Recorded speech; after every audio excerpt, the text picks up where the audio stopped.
Patrick lived with his mother on the outskirts of Chicago. If not for their poverty, he would have been a happy man. From an early age, Patrick learned to be frugal and careful with money. Despite the fact that Patrick had no father, he never asked his mother awkward questions about it. Perhaps he knew from an early age that romantic and family relationships were not always happy. As such, he did not want to further upset his mother, who already had a lot to deal with. Patrick earned his first earnings at the age of 13 when he painted the fence of his old neighbor, Mr. White. The elderly man gave the teenager only a couple of dollars for his efforts, but it felt like a fortune to Patrick.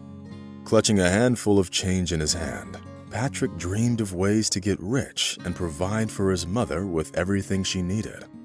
Of course, his thoughts were, to say the least, naive. Only an eccentric dreamer could imagine getting rich from painting fences. That's exactly who Patrick happened to be. By the end of his senior year of high school, Patrick had practically stopped studying and devoted all of his free time to finding a job. Because he had no money, he didn't even go to prom, for which he would have had to purchase a suit and dress shoes. "Son, maybe you shouldn't be so hard-headed about this. I can ask for an advance at work, or, at worst, borrow a little money from a friend." Rebecca Morrison tried to convince her son to go to the dance. But Patrick did not want to borrow money and have his mom sink even further into debt.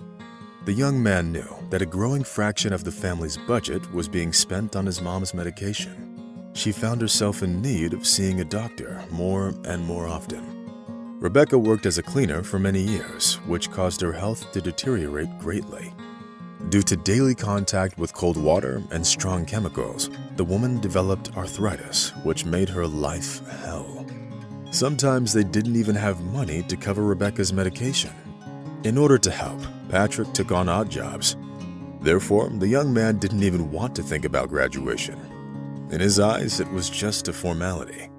Of course, Rebecca was upset that her son refused to participate in the festivities that each high school student eagerly awaits. Unfortunately, she was not able to change Patrick's mind. What Rebecca found most shocking was that after graduation, her son flatly refused to continue his studies. Due to his youth and inexperience, the young man did not fully understand what a good education could give him. "Mom, I'll have plenty of time to go to university. I'll work a little and then see what life brings," said Patrick. He had already decided to take a job at a construction materials warehouse. In response, Rebecca sighed and shook her head sadly. Even though the work was hard, Patrick liked it. The recent high school graduate was young and full of energy. He did not miss any opportunity to earn a little extra money. Oftentimes, he had to work late to unload yet another truck full of construction materials. On the one hand, Rebecca did not like the fact that her son would come home after midnight. On the other hand, she understood that it was necessary for him to do so. "Mom, please don't worry. Everything will be fine," said Patrick, making sure not to reveal just how tired he was. One day, when returning home after another long shift, the young man heard a strange noise coming from the city park. It resembled sobs or muffled screams. Patrick's first thought was to walk past it and not to interfere. But then, illuminated by streetlights, he saw a young woman surrounded by 3 muggers who were trying to steal her handbag. Patrick saw it as a call to action. Without thinking about the consequences for even 1 second, the young man bravely rushed into the thick of the fight. Despite their numerical advantage, the muggers quickly understood that they were no match for a strong warehouse worker.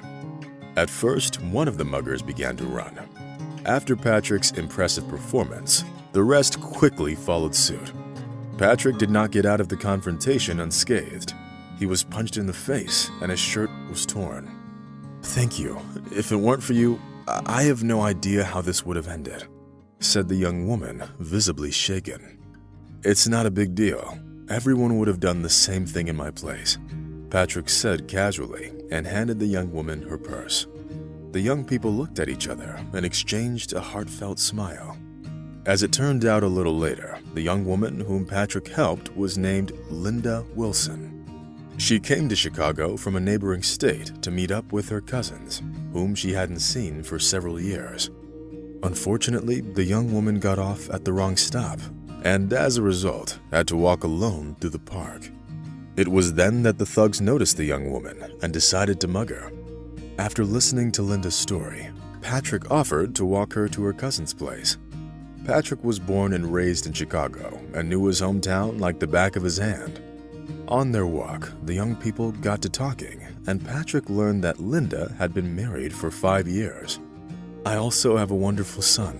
He recently turned 4 years old," Linda added, visibly proud. Patrick smiled in return. It turned out that Linda's cousin lived in the same neighborhood as Patrick, which was convenient for the young man, who was very tired after a long shift. After helping Linda reach her cousin's place, Patrick headed home. Only at that point did he begin to realize how much his face really hurt. Before he was even able to fully open the door, Patrick's mom greeted him at the doorstep. "Son, you've never come home this late. What's wrong with your face? Have you been fighting?" Rebecca Morrison exclaimed in surprise. "I'm okay, Mom. I just helped a young woman," Patrick answered and headed to the bathroom to wash up. His face didn't look good at all. After washing off the blood, Patrick put on anti-inflammatory ointment on his face and then went to bed. He did not eat the dinner that his mom kindly offered him because he was about to collapse from exhaustion. Patrick fell asleep as soon as his head touched the pillow. Exhausted by the hard day, Patrick felt as if his body was weightless, hovering in the air. The next morning, Patrick woke up later than usual, and after he got out of bed and approached the mirror, he saw that his face became even more swollen. "How can I go to work looking like this?" thought Patrick, grimacing. He was distracted from his sad thoughts by a knock on the door. He looked at his watch in surprise, wondering who could possibly be visiting him so early in the morning. When Patrick opened the door, he saw a respectable man in a strict suit in the doorway. "Good morning, sir. Is there anything you need?" asked Patrick. Yes, my name is David Wilson. I'm Linda's husband. She's the young woman you helped yesterday. May I come in? I wanted to discuss a serious matter with you," the stranger said. Patrick let the man into the house, offered him a seat in the living room, and gave him a cup of coffee. David did not beat around the bush, and after having a sip of coffee, immediately got down to business. "Patrick, I know that you work in a warehouse. Don't ask how I found out your address. I have my ways.